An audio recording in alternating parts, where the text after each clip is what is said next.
पांडे। सबसे महत्वपूर्ण चीज हमको पता है कि संगम साहित्य कौन सी भाषा में लिखा गया है? तमिल। कौन सी भाषा में? तमिल। हमें यह भी पता है कि जब हम संगम साहित्य को देखते हैं, कौन से साहित्य को देखते हैं? संगम साहित्य। तो हमें पता है कि केरल का भूभाग, जो केरल का भूभाग था, किसका भूभाग? केरल का। जो केरल का भूभाग था वहां पर कौन सा राजवंश अस्तित्व में आया? चेर। हमें पता है केरल के भूभाग में कौन सा राजवंश आया था? चेर, है ना। तमिलनाडु के भूभाग में हमने देखा था चोल और पांड्य। चोल और पांड्य, चोल और पांड्य। और इनके ही संयुक्त इतिहास को संगम साहित्य कहा जाता है। संगम साहित्य में हम चेर, चोल और पांड्य शासकों का क्या करते हैं? अध्ययन करते हैं, राजवंश का अध्ययन करते हैं। सेनगुप्त वंश, चेर हम पढ़ चुके हैं, चोल शासक हम पढ़ चुके हैं। कौन से शासक? चोल शासक। अब हम पढ़ते हैं कौन सा? पांड्य शासक। पांड्य शासकों को जब हम देखते हैं तो सबसे पहले महत्वपूर्ण कि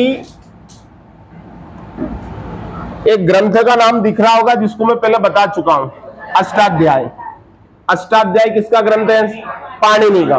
हमें पता है अष्टाध्याय जो है वो पाणिनि का ग्रंथ है। किसका ग्रंथ है? पाणिनि का। कौन सी भाषा में? संस्कृत। तो पाणिनि के अष्टाध्याय में हमें सबसे पहले कौन से वंश की जानकारी मिलती है? पांड्य की, है ना। पांड्य वंश की या पांड्य राज्य की हमको क्या मिलती है? जानकारी मिलती है।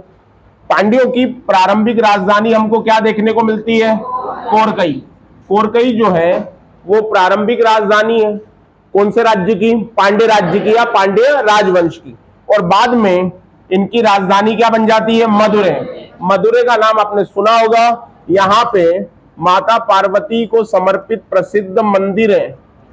कौन सा मंदिर? मीनाक्षी मंदिर।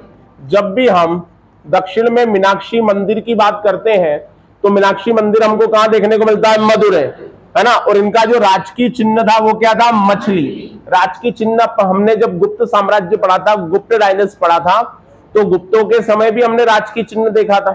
गुप्तों का राजकीय चिन्ह क्या था? गरुड़।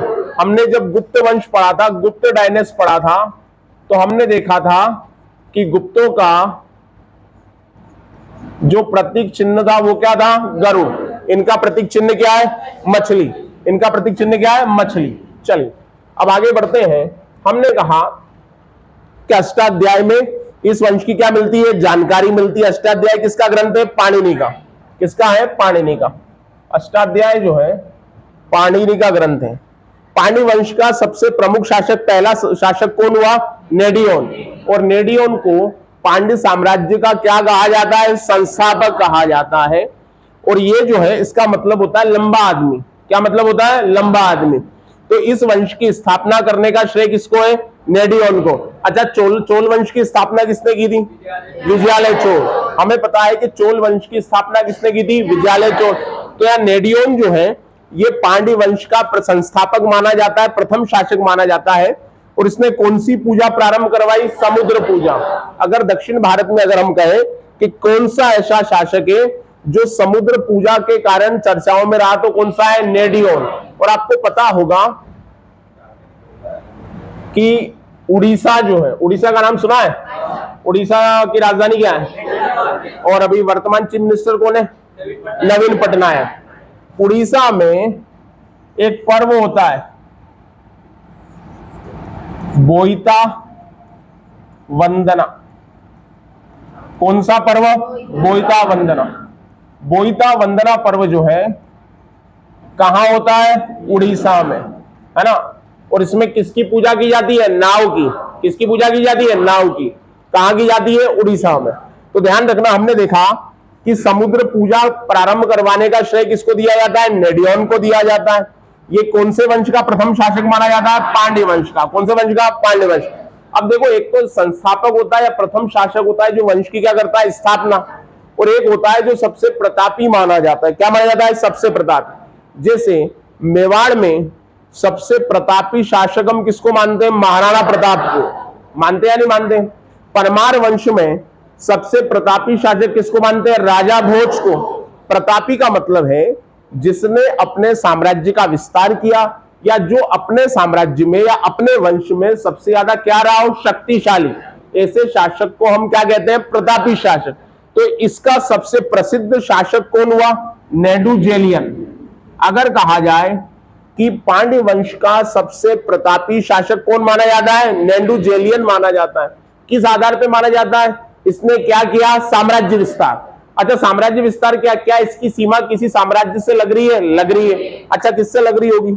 चेर से और चोल से। जब आपकी सीमाएं दूसरे राजाओं से लगती है और अगर वो आपके हितैषी नहीं है, तो सीधी सी बात है वो भी साम्राज्य विस्तार करने का प्रयास करेंगे। हाँ या ना? मेरी बात सुनो, आपका पड़ोसी अच्छा है तो वो आपके साथ अच्छे प्रेम भाव से रहता है, लेकिन आपका पड़ोसी अड़ियल है तो ऐसा समाज में देखा जाता है, वो आपकी हद में घुसने की कोशिश करता है, उस बाउंड्री बना देता है, फिर आप भी पहुंच जाते हो, ये मेरा रास्ता है भैया, इधर आ रहे, चल उधर घस का।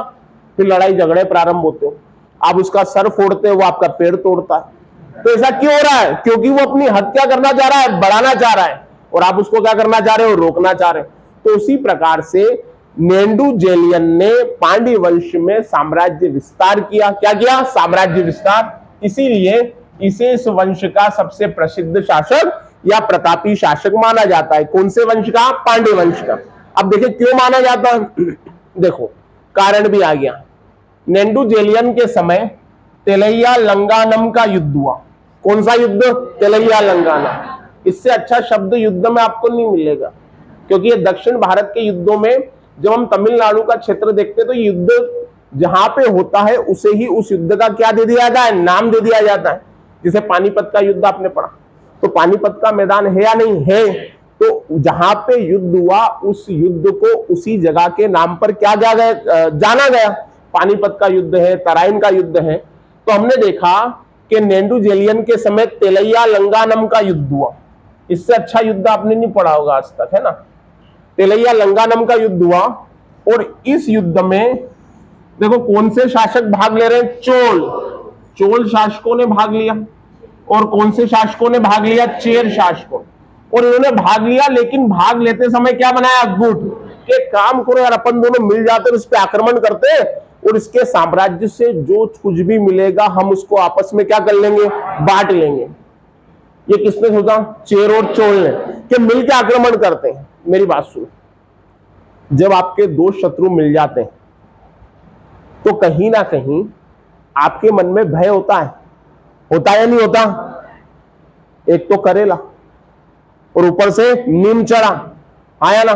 कड़वे से भी क्या हो गया? कड़वा। तो चेर और चोल ने क्या बना लिया? गुड़ बना लिया। किसको परास्त करने के लिए? नेडुजेलियन को परास्त करने के लिए।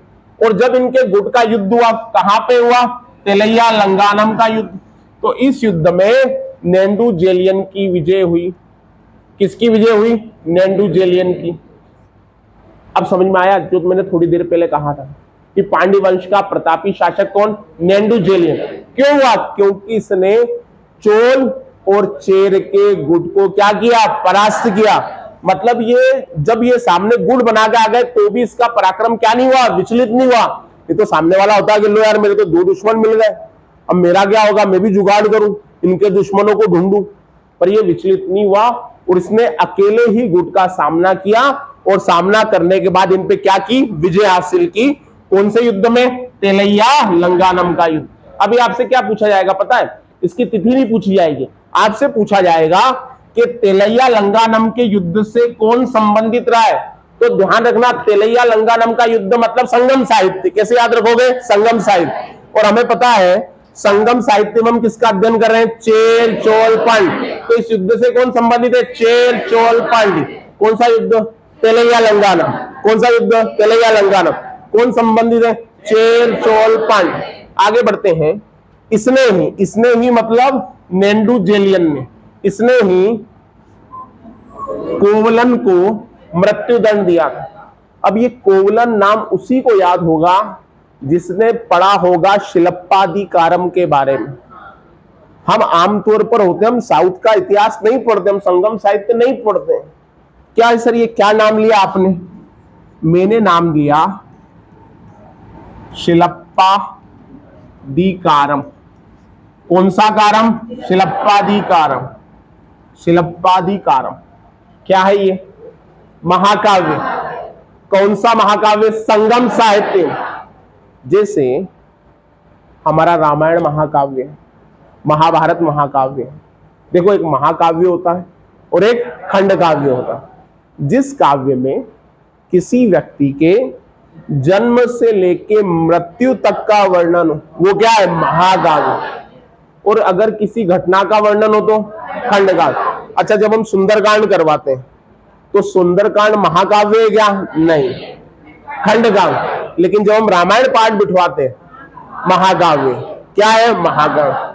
महाभारत पाठ तो नहीं बिठवाते, तो वो महाकाव्य। वैसे ही संगम साहित्य में शिलप्पादिकारम क्या है? महाकाव्य।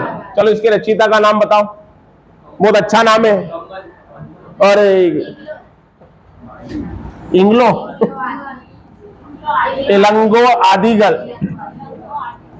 इलंगो आदिगल, इन्होंने किसकी रचना की? शिलप्पादि।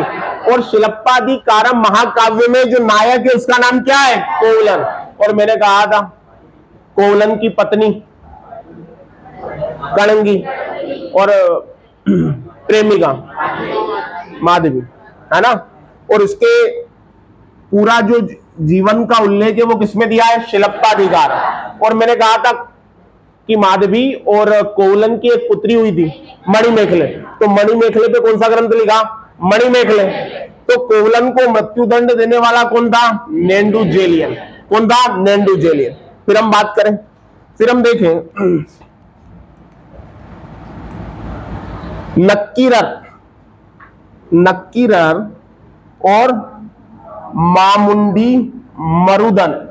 नक्कीरर और मामुंडी मरुदन जैसे कवि इसके दरबार में। अब जरा याद रखना, हमने हर्षवर्धन को पढ़ा है। अरे बाद में उधार ले लेना एक दूसरे से। हमने हर्षवर्धन को पढ़ा है। हर्षवर्धन कौन से साम्राज्य का था? वर्धन। और हम जानते हैं जब हम हर्षवर्धन की बात करते हैं, किसकी बात करते हैं? हर्षवर्धन। तो हमें पता है, क्या मैं कह सकता हूं हर्षवर्धन से संबंधित है बाणभट्ट? मैं कह सकता हूं या नहीं कह सकता? आया ना। क्या मैं ये कह सकता हूं कि समुद्रगुप्त, सुना है नाम? अच्छा, समुद्रगुप्त को नेपोलियन किसने कहा? विसेंट स्मिथ ने। नेपोलियन की उपाधि किसने दी? विसेंट स्मिथ ने। किसे दी? समुद्रगुप्त को। तो क्या मैं समुद्रगुप्त को हरिसेन से जोड़ सकता हूं या नहीं जोड़ सकता? आया ना। अगर कहा जाए हरिसेन नामक विद्वान किसके दरबार में? समुद्रगुप्त। अगर कहा जाए बाणभट्ट किसके समय? हर्षवर्धन। किसके समय? हर्षवर्धन। अगर मैं कहूं कि जीवक, जीवक किसके समय? ये तो राजवैद्य थे, बिंबिसार। किसके समय? बिंबिसार। तो उसी प्रकार से दो ये महान कवि किसके समय में थे? नेंडुजेलियन के समय। यहां तक बात समझ में आई। हमने प्रारंभ में क्या सीखा? हमने सीखा कि संगम साहित्य में हम चेर, चोल और पांड्य का क्या करते हैं? अध्ययन करते हैं। संगम साहित्य किसमें लिखा गया? तमिल में। हमने चेर का अध्ययन कर लिया। याद करो, चेर में कौन सी पूजा प्रारंभ की थी? पत्नी पूजा। और श्रीलंका वाले को भी बुलाओ, हम पत्नी की क्या करें? पूजा करें। आया ना। अब पति पूजा होती है ना। एक दिन भी होती है और रोज भी होती है। वो आपकी कैपेसिटी है कि आप क्या करना चाहते हो, ठीक है। इसलिए आदमी बोलता नहीं है घर पे, मेरा मतलब मुझसे नहीं है। तो मैंने ये कहा कि फिर हम पांड्य शासकों को देखते हैं। तो पांड्य शासकों ने कौन सी पूजा प्रारंभ करवाई? समुद्र पूजा। पत्नी पूजा किसने करवाई थी? चेर ने। और समुद्र पूजा पांड्य ने। समुद्र पूजा पांड्य ने। राज की चिन्ह क्या था? मछली। राज की चिन्ह क्या था? मछली। मछली किसका राज की चिन्ह था? पांड्य का। मछली किसका राज की चिन्ह था? पांड्य का। स्थायित्व वाली राजधानी मदुरै। और मदुरै में कौन सा मंदिर? मीनाक्षी मंदिर। मीनाक्षी मंदिर किसको समर्पित? पार्वती जी को। किसको समर्पित? पार्वती जी को। अगर कहा जाए सबसे प्रतापी शासक इस वंश का, नेंडुजेलियन। नेंडुजेलियन ने किसको मृत्युदंड दिया? कोवलन। ये कोवलन का उल्लेख हमको कहां मिला? शिलप्पाधिकार। शिलप्पाधिकारम क्या है? महाकाव्य। कौन से साहित्य का महाकाव्य? संगम सर। अरे किसमें लिखा होगा? तमिल में। किसमें लिखा? तमिल में। कोवलन और माधवी की जो संतान हुई उसका नाम क्या? मणिमेखले। और मणिमेखले नाम का भी महाकाव्य है क्या? है। कौन से साहित्य में? संगम साहित्य। कौन साहित्य में? संगम। फिर हमने देखा तेलैया लंगानम का युद्ध किससे संबंधित है? चेर चोल पांड्य। किससे? चेर चोल पांड्य। फिर हमने देखा नक्कीरर और मामुंडी मरुदन कवि किसके दरबार में थे? नेंडुजेलियन। किसके दरबार में थे? नेंडुजेलियन। फिर हम देखते हैं नल्ली वकोडन। कितना अच्छा नाम है, आप भी रख सकते हो भविष्य में। नल्ली वकोडन जो है वो पांड्य वंश का अंतिम ज्ञात शासक हुआ। अंतिम ज्ञान शासक मतलब कहने का मतलब ये, चेर चोल पांड्य आपने तीनों पढ़ा, कौन सा वंश आपको ज्यादा विस्तारित लगा? चेर या चोल या पांड्य? चोल। अगर मुझे कहना है कि चेर चोल पांड्यों में सबसे ज्यादा विस्तार किसका था? चोलों का। अच्छा किसे, किनके, बंगाल की खाड़ी को किसकी झील कहा जाता है? चोलों की। किसकी झील कहा? चोलों की। क्यों कहा जाता है? क्योंकि सबसे मजबूत सेना साउथ इंडिया में किसके पास थी? चोलों के पास। आगे चलते हैं, आगे देखते हैं, लिखेंगे भी सही, उसकी चिंता ना करो तुम। देखो ये यहां पे हमारा कौन सा वंश समाप्त हो गया? पांड्य राज। कौन सा वंश? पांड्य राज। लिखिए फटाफट।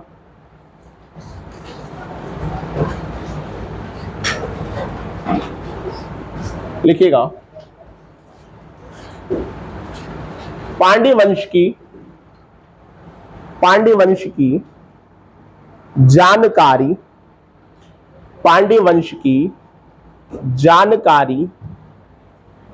वंश की जानकारी हमें पाणिनि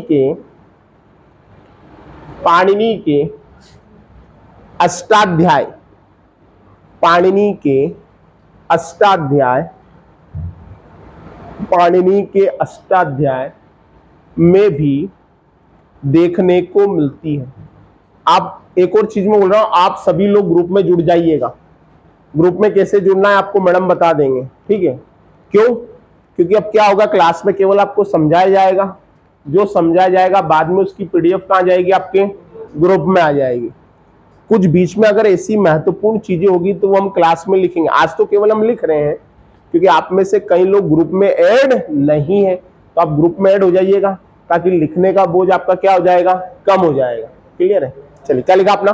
पाणिनि के अष्टाध्याय में देखने को मिलती है। फिर लिखिए समुद्र पूजा। नेक्स्ट पॉइंट लिखिएगा समुद्र पूजा। पॉइंट टू पॉइंट लिखिएगा, ये कोई निबंध प्रतियोगिता नहीं है कि एक साथ लिख दिया। समुद्र पूजा प्रारंभ करवाने का आश्रय, समुद्र पूजा प्रारंभ करवाने का आश्रय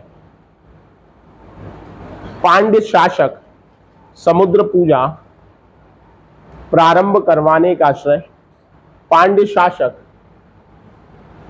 नेडियोन को जाता है। पांड्य शासक नेडियोन को जाता है। पांड्य शासक नेडियोन को जाता है। यह पांड्य वंश का प्रथम शासक हुआ। यह पांड्य वंश का प्रथम शासक हुआ। नेक्स्ट पॉइंट,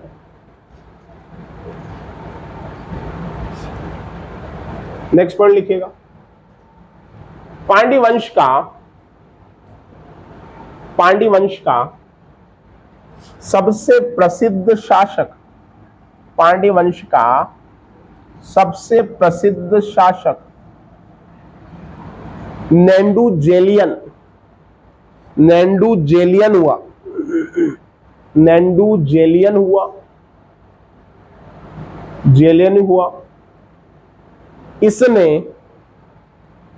इसने तेलैया लंगानम, ये देखो आ गया है ना, मैं समझ गया था, परेशानी होती है। चुपचाप ऐसे लिखना, पास वाले को नहीं पता चला। अपनी कमजोरी किसी को पता नहीं चलना चाहिए टीचर के अलावा। तेलैया लंगानम के युद्ध में भाग लिया, तेलैया लंगानम के युद्ध में भाग लिया। इस युद्ध में इसने तेलैया लंगानम के युद्ध में भाग लिया। इस युद्ध में इसने चोल तथा चेर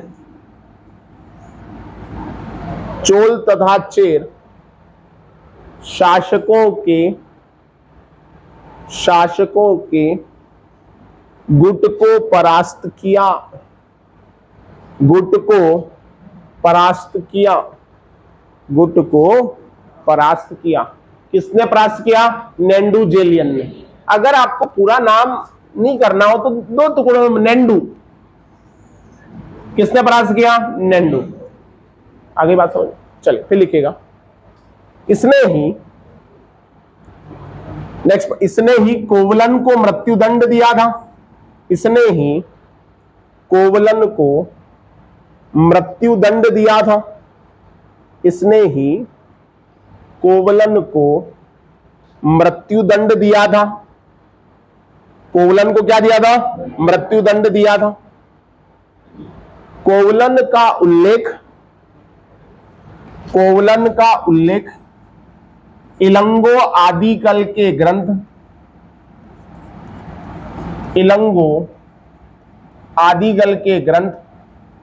शिलप्पादिकारम इलंगो आदिगल के ग्रंथ उल्लेख इलंगो आदिगल के ग्रंथ शिलप्पादिकारम इलंगो आदिगल के ग्रंथ शिलप्पादिकारम।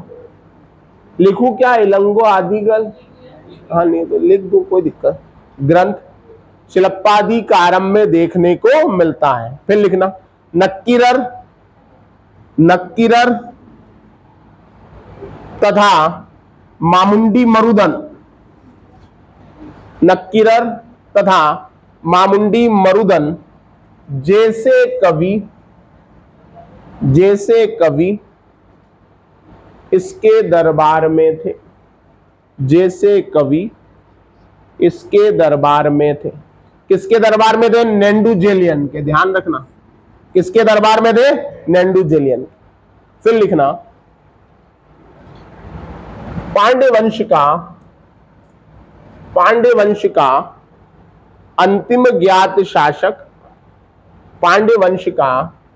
अंतिम ज्ञात शासक नल्ली वकोडन हमें देखने को मिलता है। नल्ली वकोडन हमें देखने को मिलता है। नल्ली वकोडन हमें देखने को मिलता है। क्लियर है? इसी के साथ हमारा पांड्य वंश समाप्त हुआ। कौन सा साहित्य समाप्त हो गया? संगम साहित्य। संगम साहित्य में किसको पढ़ा? चेर, चोल, पांड्य। अब तीनों में आपको निष्कर्ष निकालना है। और मैं ये कह रहा हूं कि बताओ तीनों में सबसे बड़ा साम्राज्य और सबसे लंबे समय तक साम्राज्य किसका होगा? चोलों का। सबसे मजबूत नौसेना किसकी? चोलों की। स्थानीय स्वशासन मजबूत किसका? चोलों का। आपको प्रश्न बना, एशियंट हिस्ट्री में प्राचीन भारत में सबसे मजबूत स्थानीय स्वशासन किसका था? चोलों का। स्थानीय स्वशासन किसकी देन है? चोलों की। किसकी है? चोलों की। बढ़े आगे। अब संगम साहित्य के बाद हम एक और राजवंश पढ़ते हैं। कौन सा राजवंश? पल्लव राजवंश। कौन सा राजवंश? पल्लव राजवंश। हम देखते हैं पल्लव राजवंश।